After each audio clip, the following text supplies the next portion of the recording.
Beau bouquet, hein? Oui, c'est un beau. Regardez. Ouais, Il y a du bleu, il y a des couleurs. Oui, voilà. Ça sont des couleurs que j'adore aussi. J'ai aussi un éléphant qui est dans ces couleurs-là. Juste pour vous dire. Merci.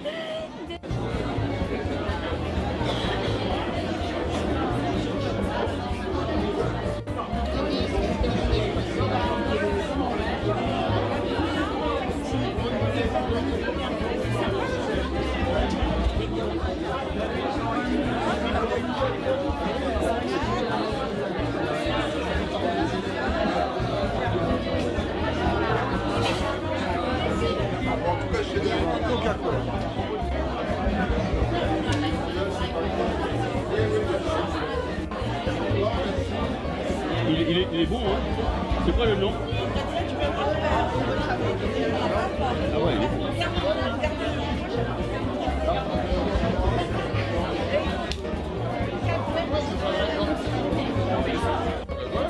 Vidéo. Alors, vous avez aimé l'exposition? Vous avez aimé l'exposition ou pas? This is an African artist. Yes, Yes. he's So what time in his life the artist start to feel the need to paint? this artist, he really wanted to paint from when he was in school, from the young days. So when he was in school, he used to like do drawings and do different kind of paintings. Until when he finished his school, then he went to the College for Art in Bulawayo in Zimbabwe. Okay, so Zimbabwe, okay. Yes. and what time was this painting? This painting was done in 2019. Yes. Alors. Do you know what the painter wants to represent on this painting? Because apparently we can see many roses, Yes. but there's also many more information inside. So do you know what he was aiming to paint? Yes. These roses that you are seeing, it is people.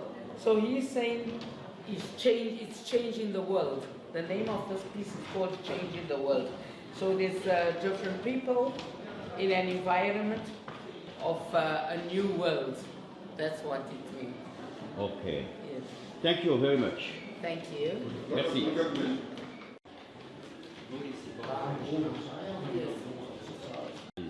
So about this piece of art, what do you know what the artist want to represent? On the left we can see it's a woman, Yes. but on the right, can you explain more about it?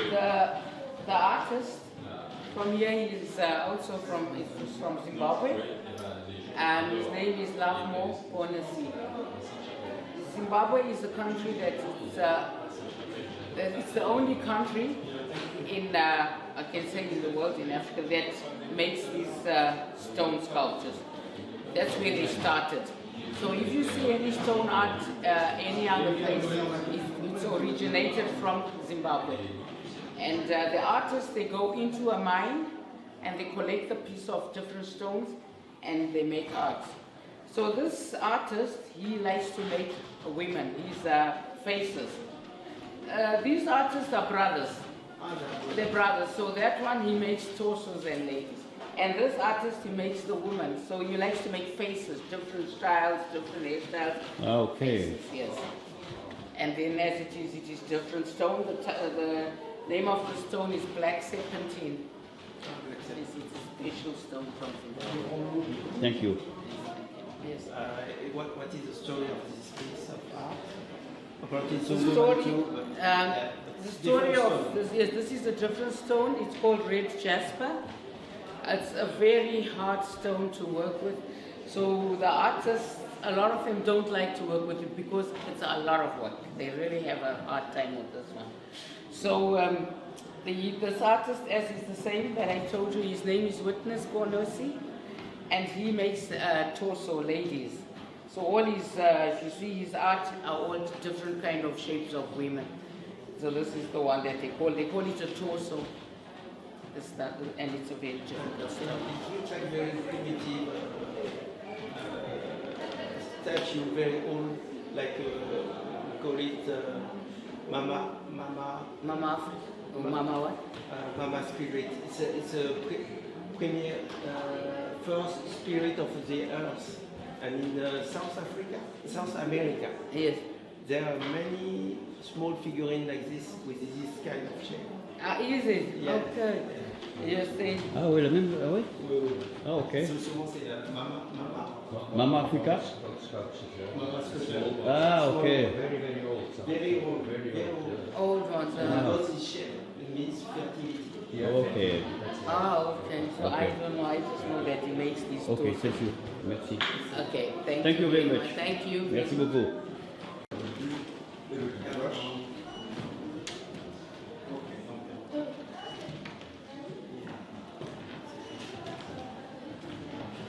Compagnie de Laurent Lot.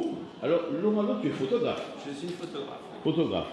Et tu photographies principalement l'histoire ou bien... Je photographie tout, l'humain, les paysages, les ambiances, les corporate, la mode.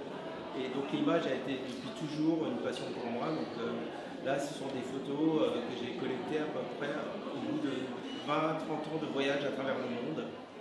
C'est qu'une partie seulement de ma collection. Et ce que j'ai choisi pour vous présenter sur cette exposition, le fil d'Ariane, c'est l'amour. Alors, on voit tout à gauche, c'est une tête de pierre qui a été élevée dans un ficus à peu près 1,50 m de hauteur au fil des siècles.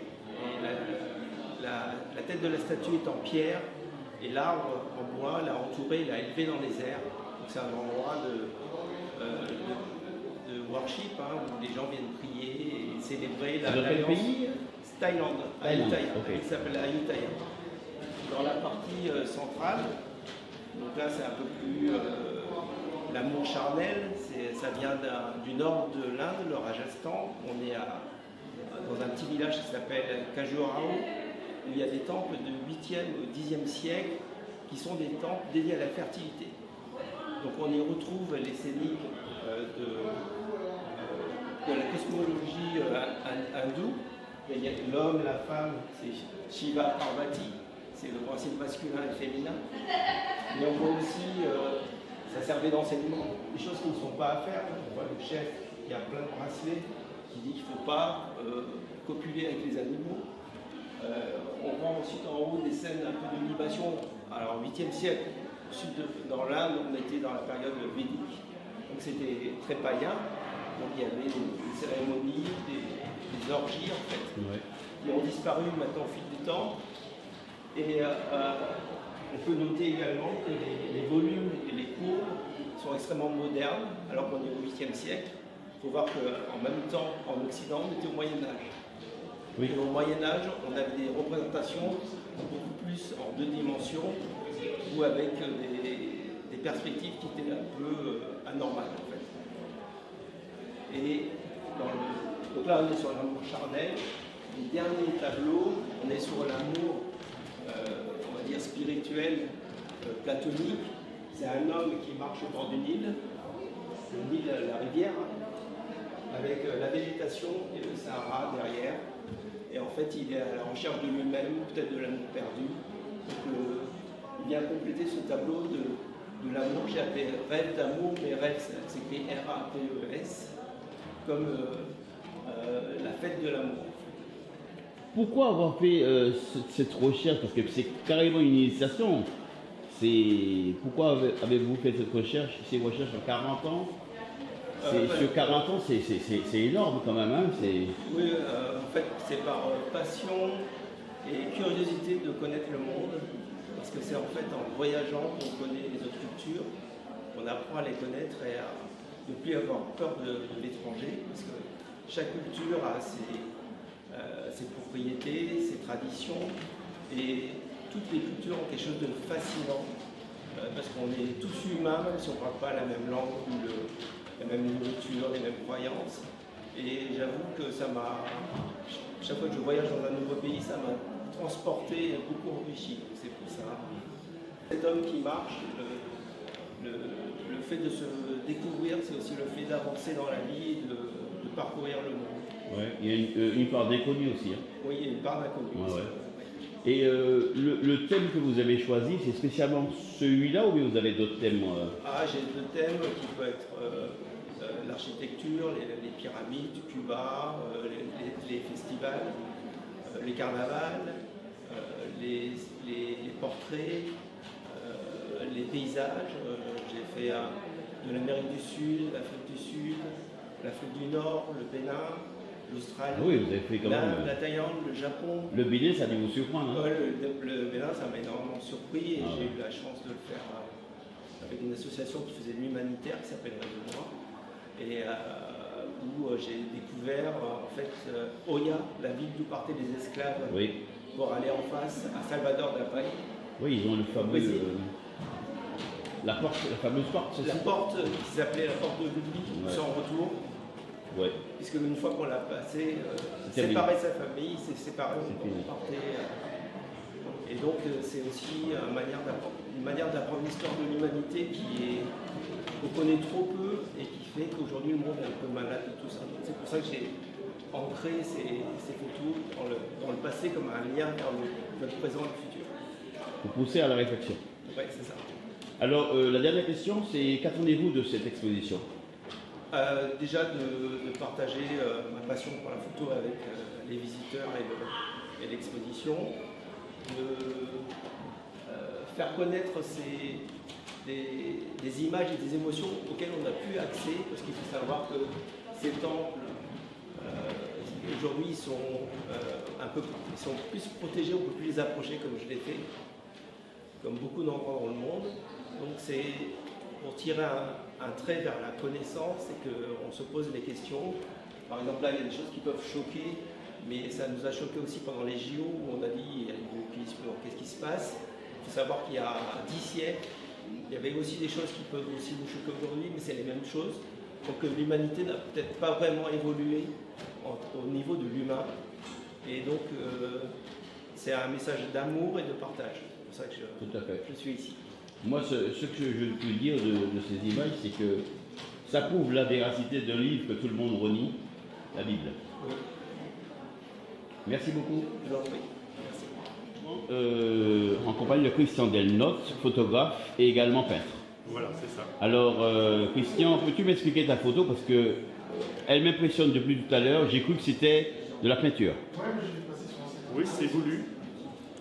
La démarche, elle remonte à... Déjà, ça a été fait en 2004. Elle porte un nom, cette photo, Ton éclat dans l'ombre, Danse en lumière noire.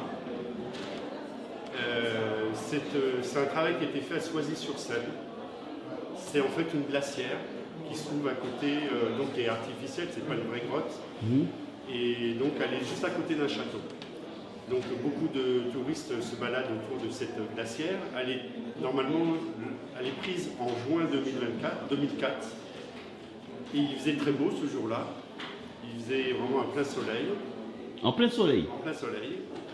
Et normalement, tout était vert avec des rochers qui représentent cette glacière avec un point d'eau qui est assez petit. Mon idée, c'était de retrouver avec des jeux de lumière à la façon un peu américaine, justement.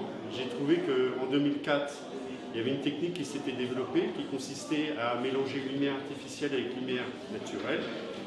Et donc, c'est ce qui me permet, moi, du coup, de remasteriser, réhabiller finalement un décor, amener en fait mon studio dans la nature, donc mes lumières artificielles, et du coup, d'ajuster les zones d'ombre grâce à ces jeux de lumière. Alors, mais là, parce que là, je vois comme un flash. Mais il y a d'autres lumières. Il y a 2 flashs de chaque côté et un en face. Ah, wow, et l'idée est venue comment? C'est l'histoire de... En me baladant à cet endroit, j'avais déjà exposé à cet endroit-là sur le sujet Les Portes, avec une association qui s'appelle la Société d'Art de Corbeil. J'ai exposé à cet endroit-là. J'avais accroché une porte sur une branche d'arbre et j'en ai profité, je me suis baladé, je suis tombé sur cet endroit-là, j'ai découvert ce lieu qui me paraissait très intéressant et en même temps mystérieux, Et j'ai eu tout de suite quelque chose qui s'est passé. Et je suis revenu plusieurs fois pour étudier le lieu, pour comprendre comment j'aurais pu travailler les lumières.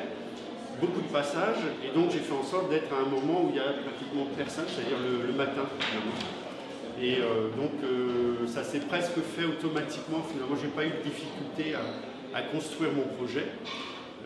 Donc finalement, après m'est venue l'idée, parce que comme je suis peintre, j'ai l'habitude des toiles de peinture, et j'utilise souvent dans mon travail, puisque je suis un chasseur de reflets d'eau, mais pas seulement.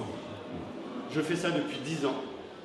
Donc régulièrement, je vais prendre des photos de reflets d'eau dans des flaques, dans des vasques, des fontaines, des rivières, des fleuves, etc. Et j'ai fait ça dans différentes villes, dans le 91, en Essonne, et pas seulement, à Paris aussi et d'autres villes.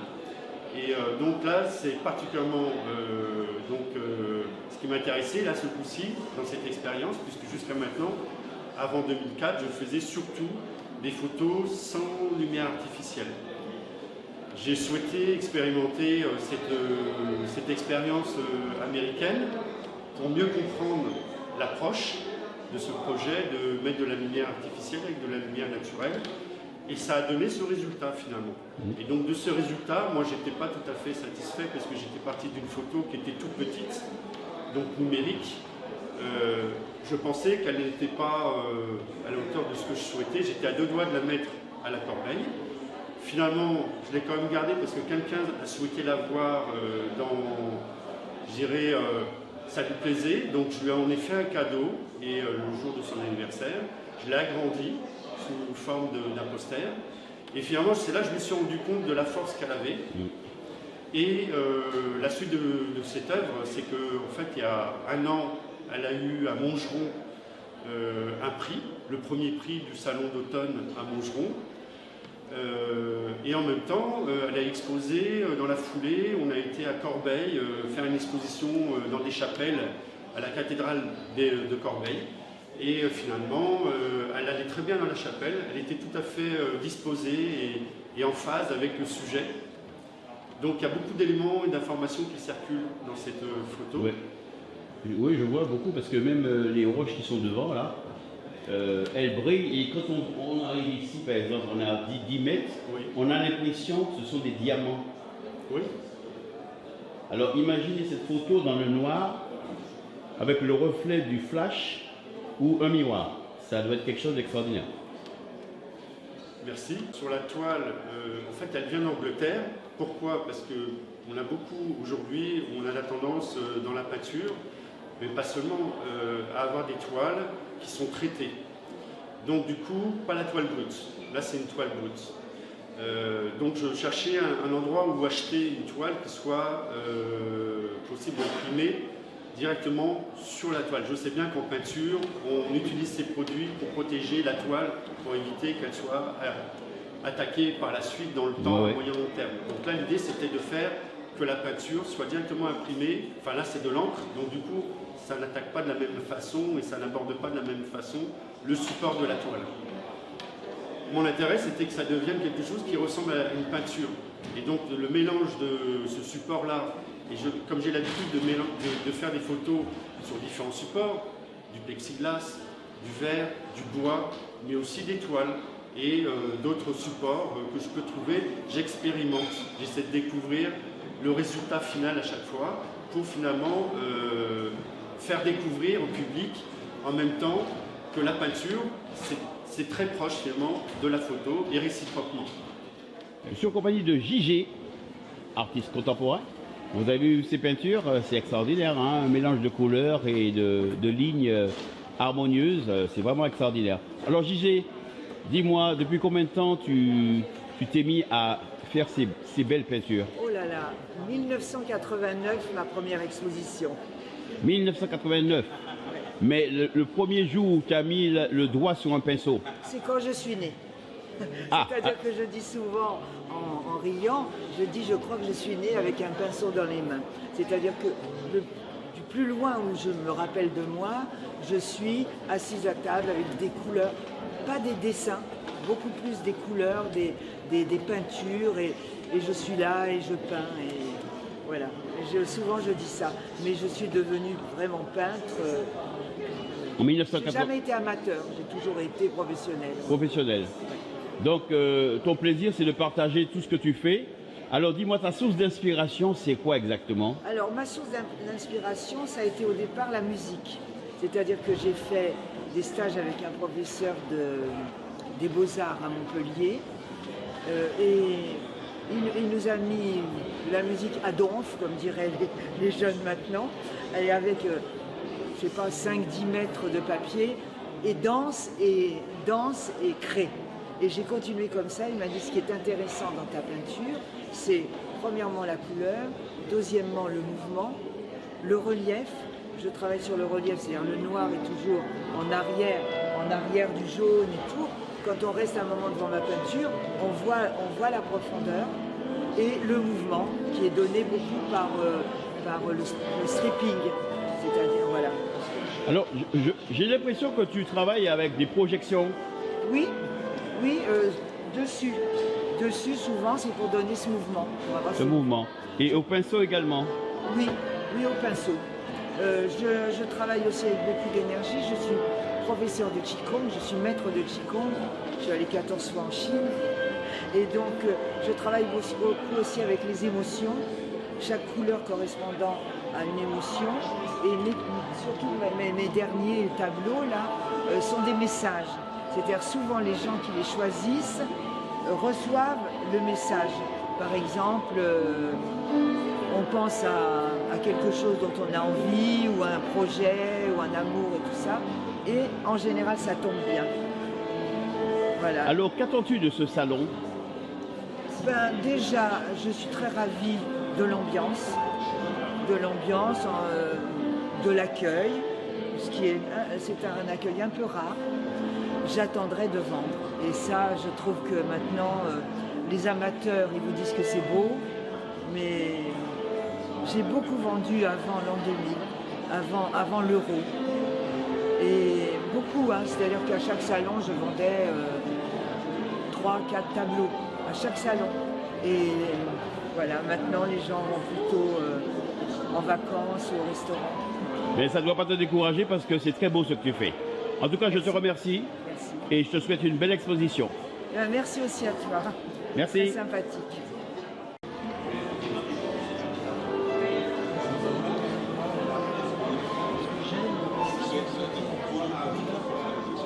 Je suis en compagnie d'Anam Bouramri.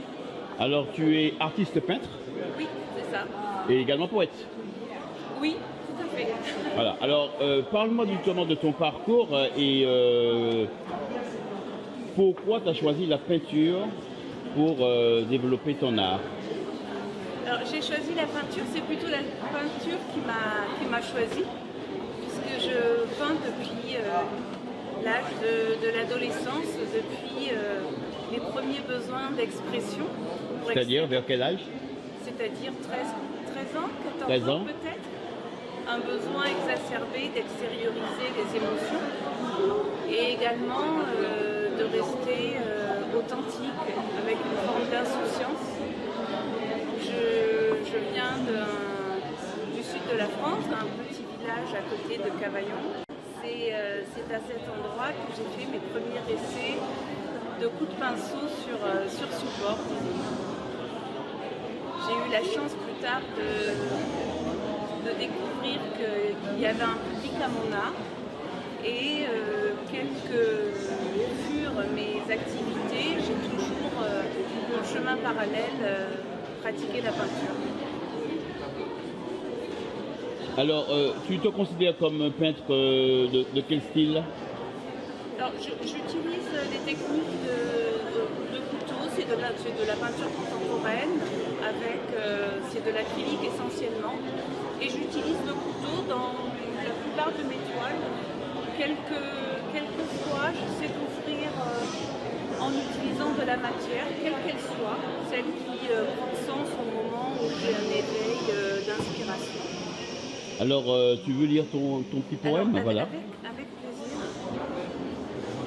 La liberté d'être, telle que je la définis, Elle est le réconfort après une séance d'entraînement. Elle est le pull dans lequel tu te glisses lorsque le froid te saisit. Elle est la beauté de la nature lorsque ton œil bienveillant s'y est attardé. Elle est l'étreinte des bras qui t'entourent. Elle est la tendresse d'un regard amoureux. Elle est la première goutte d'eau et qui apaise la soif. Elle est la douceur d'un rayon de soleil en plein hiver. Elle est la lumière chaude des feuilles de l'automne. Elle est légèreté d'expression lorsque tu n'as plus peur de toi-même.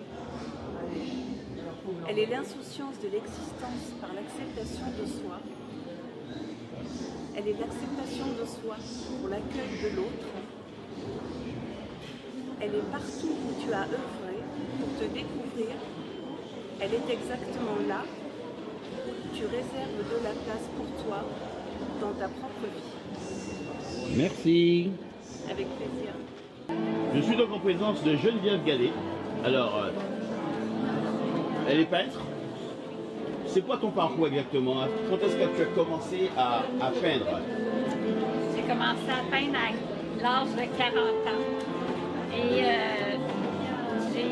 quand mes enfants étaient rendus grands, j'avais pas de passion, donc j'ai décidé de commencer des cours de peinture. Et c'est là que j'ai commencé à peindre tout simplement. Des cours à 40 ans? Mais un petit cours avec ma ville, c'était. On peignait ce qu'on voulait peindre seulement, c'était pas. On peint une pomme, tout le monde peint une pomme, c'était pas ça, c'était vraiment chacun amenait ce qu'il voulait peindre. C'est là que j'ai découvert que j'avais un talent en art. Après, vous avez commencé à peindre des visages? Des visages, des animaux. Des animaux? Aussi. J'aime les couleurs. J'aime les différents médiums, donc je jumelle acrylique, collage, broderie, la pastel, la feuille d'or. J'adore multiplier les médiums.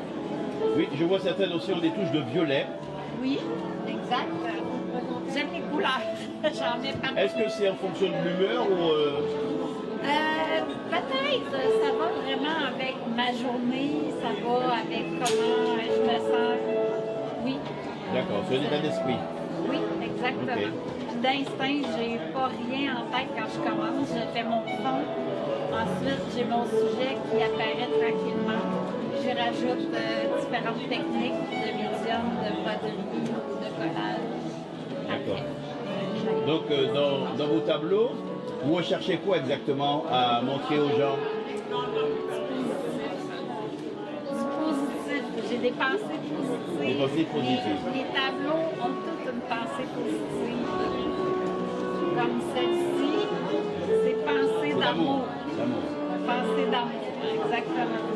Alors, qu'attendez-vous donc de cette exposition? J'aimerais bien que les Parisiens ou la France me connaissent. Je suis une Québécoise et je suis fière de l'être, mais je suis fière aussi d'exposer ici au Art Show Paris. C'est ma première fois en France. Je suis très heureuse et honorée d'avoir participé. Eh bien, je vous souhaite que des bonnes choses parce que ce que vous faites, c'est très beau, c'est très positif. Et je vous souhaite une bonne expo. Merci à vous.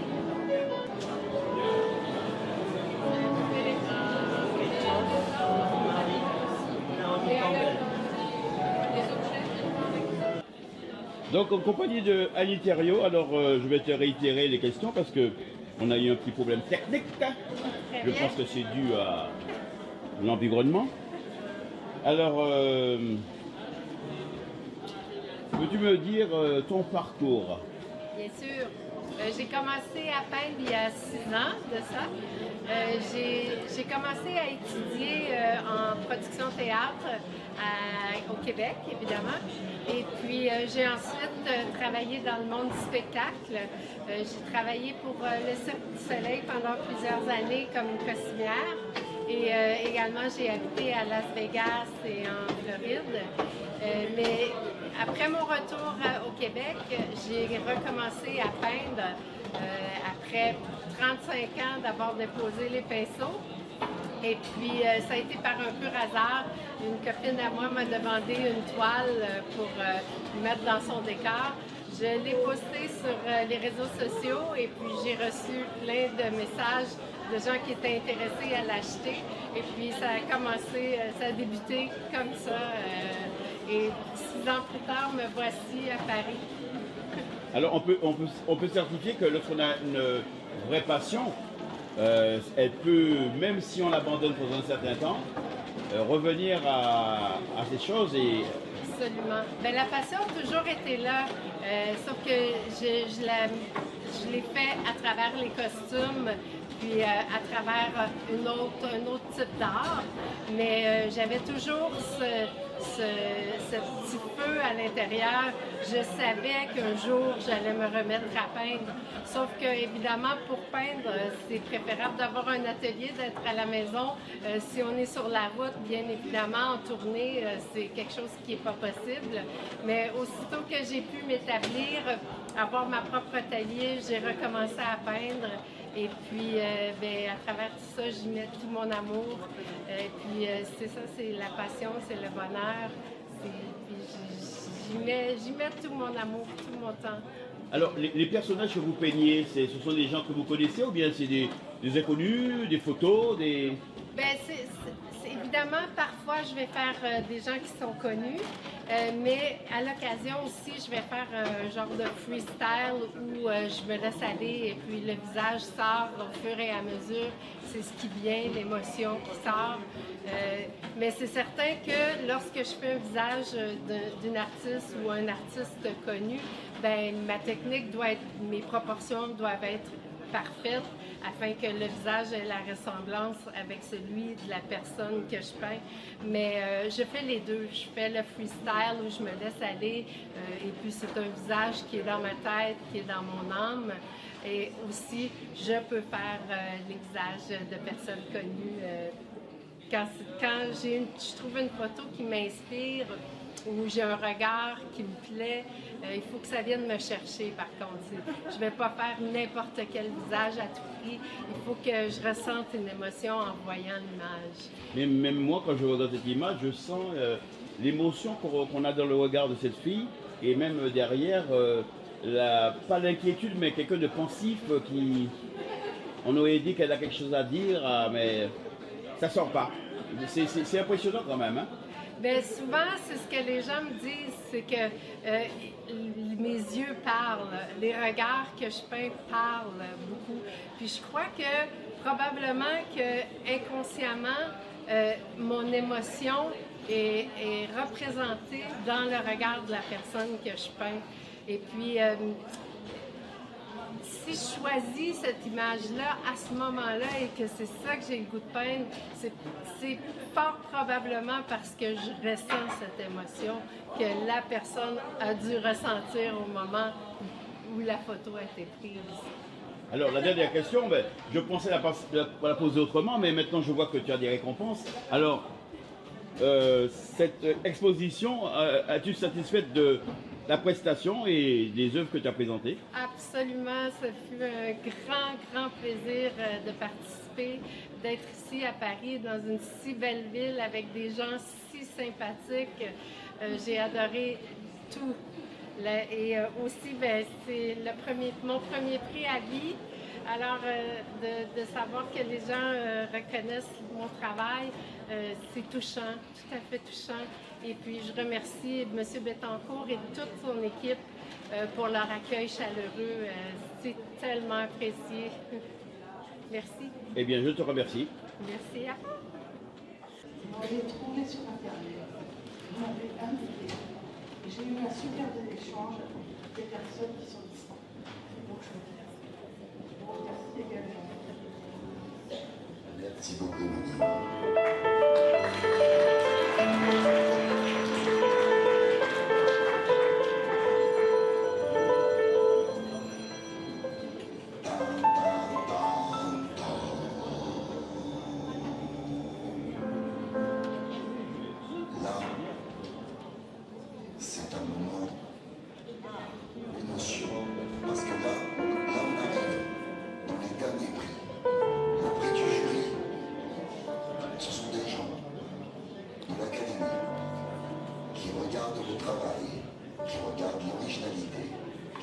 de la technique et qui valide un travail. Alors, avant qu'elle commence à parler et qu'elle ne me laisse pas la parole, non. Tout à l'heure, vous vous rappelez, j'ai parlé de médaille d'honneur. Et puis on avait un artiste qui n'était pas là. Et j'ai gardé la médaille d'honneur et j'hésitais à lui donner. Mais entre-temps, il est arrivé, c'est une star parmi les stars, une médaille d'honneur par rapport à une vie de travail, parce que lui, c'est le théâtre, c'est la peinture, c'est les poèmes. J'étais chez lui, c'est la caserne d'Ali Baba. J'appelle Mr. Marciano.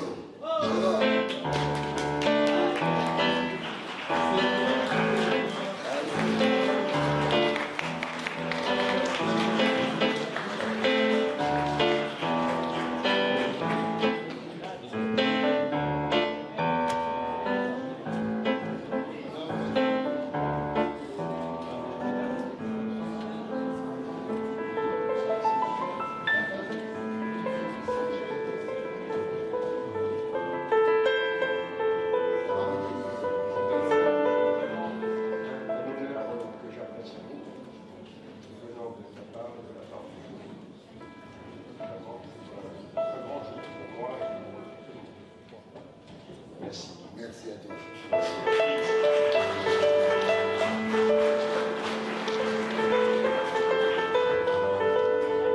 voulais ajouter quelque chose. Voilà, je voulais remercier notre ami Harry Bettencourt, qui est de Sicile, qui est extraordinaire, qui aime beaucoup les artistes, qui est fédérateur et qui réunit beaucoup de monde dans une ambiance festive et pour la culture et pour faire avancer l'art. Voilà, monsieur Harry Bettencourt est un homme.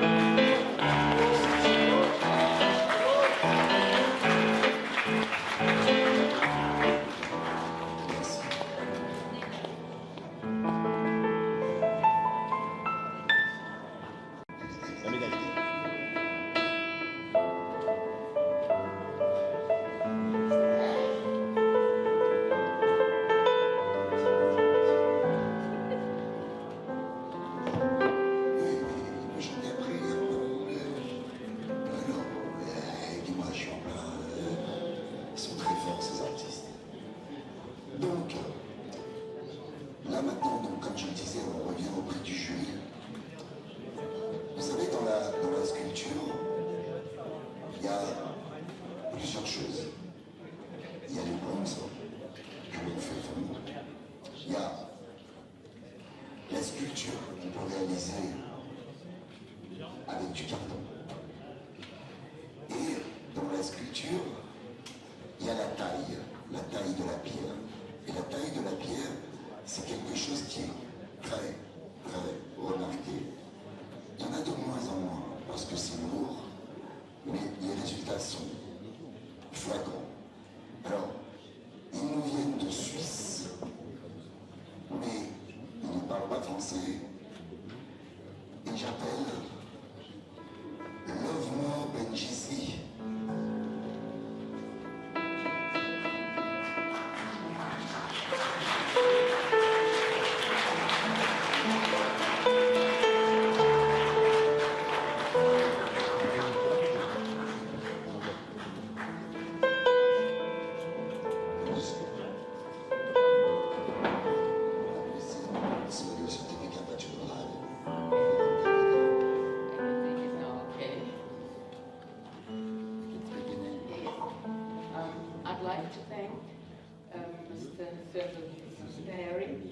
I met him in Montreal, in Switzerland, and I like that he has given me the opportunity to come to Paris and to meet you people and show you people the art for all the people that I'm representing in Zimbabwe. So I represent Lovemore, Bonosi, and many other artists. Thank you.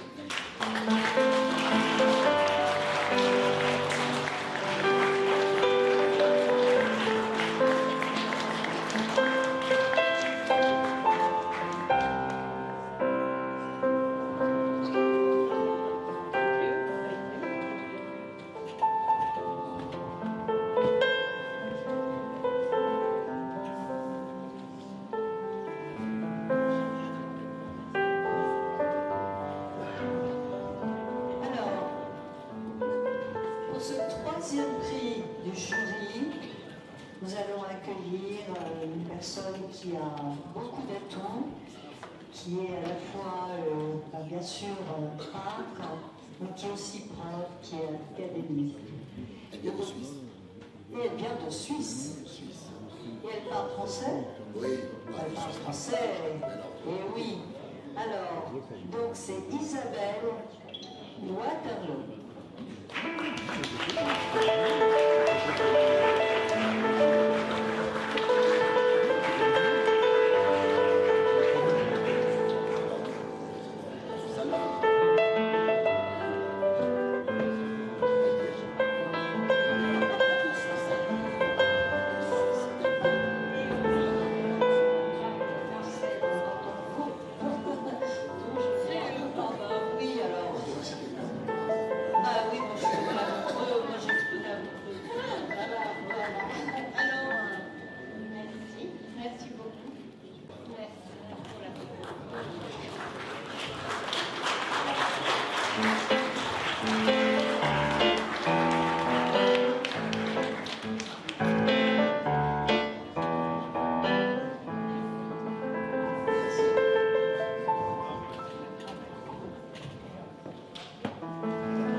Est-ce que Christiane est là? Le deuxième prix du jury pour la peinture va à Viviane Mosquet.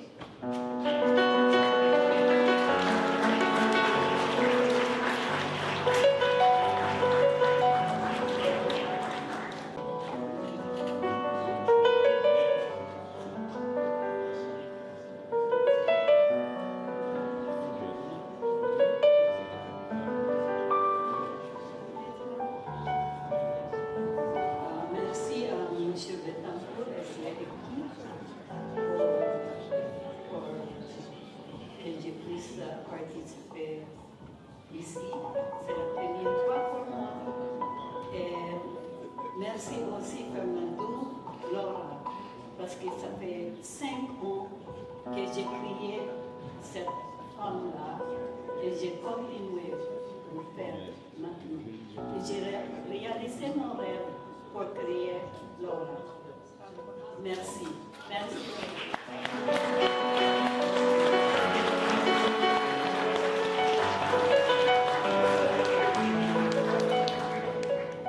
Je parlais de sculpture et je vous ai dit, on peut tout sculpter.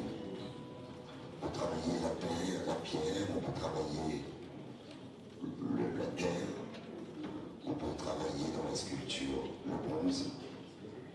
Et nous, on a été séduits par son travail parce que c'est pas de la pierre, c'est pas du sable, c'est pourtant de la sculpture. Il y a du carton, il y a des amalgames. Et j'appelle Cathy H.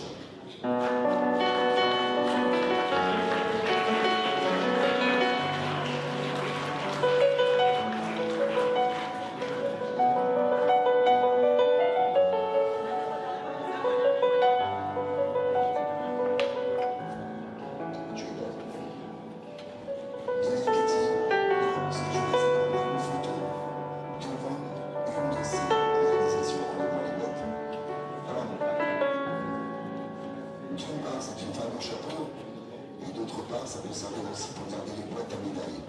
C'est vraiment très bien. Donc ça a plusieurs usages. C'est pas lourd.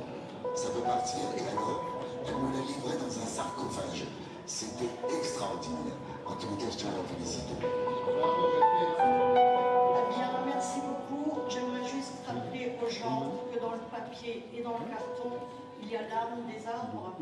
Et ça, c'est le plus important. Ne pas l'oublier. Voilà. Le jeter, c'est le jeter, mais dedans, ils sont là. C'est grâce à eux qu'on l'entend. Donc c'est grâce à eux que moi j'ai mon papier marqué.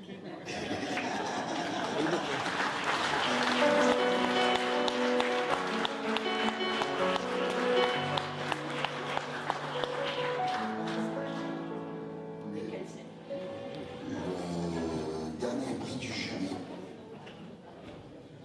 Le dernier prix du jury ce soir. En catégorie peinture,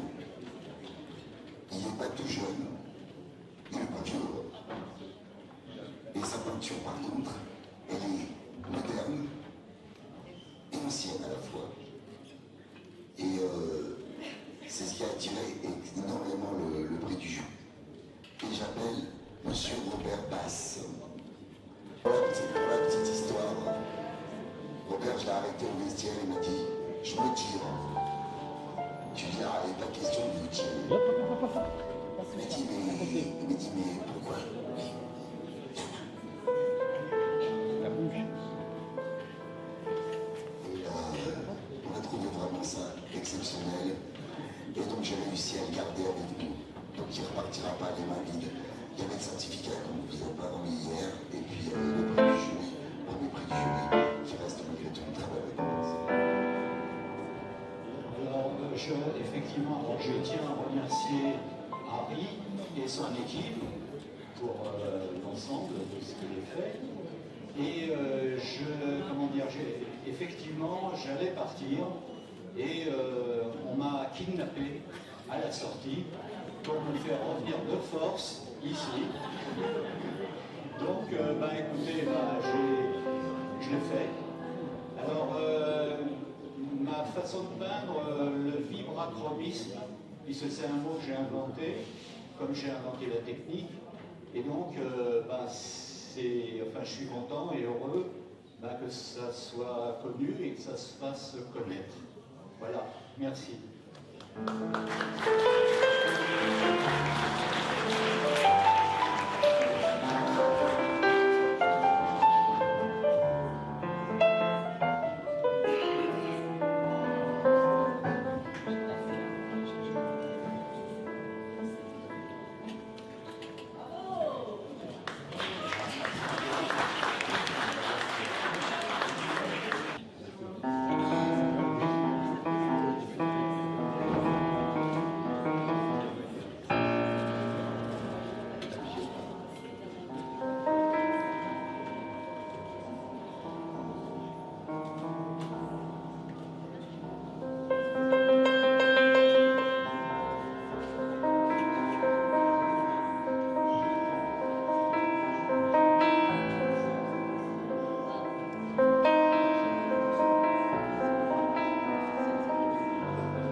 exposé parce que mes tableaux, c'était un peu mes bébés.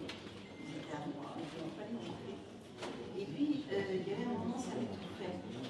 J'ai vraiment besoin d'avoir un retour sur ce que je faisais.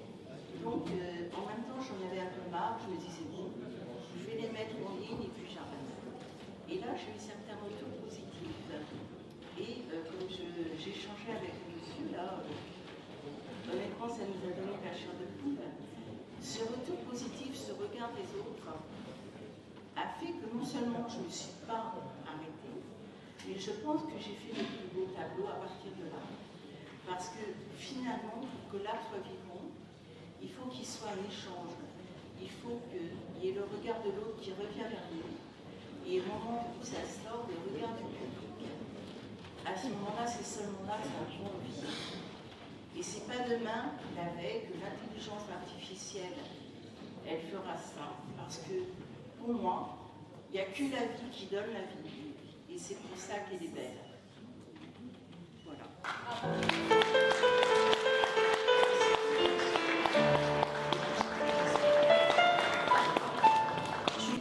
Merci de me donner le nom qui est plus difficile à dire. Je reconnais bien là mes petits camarades. Alors, le troisième prix ex aequo de peinture est attribué à Thierry Sotetso. Ah, ça va, je pas si mal dit que ça. Alors, il est où? Ma femme qui m'a permis en fait, de trouver cette exposition-là. Je remercie aussi Harry qui a accepté en fait, de prendre alors que j'étais à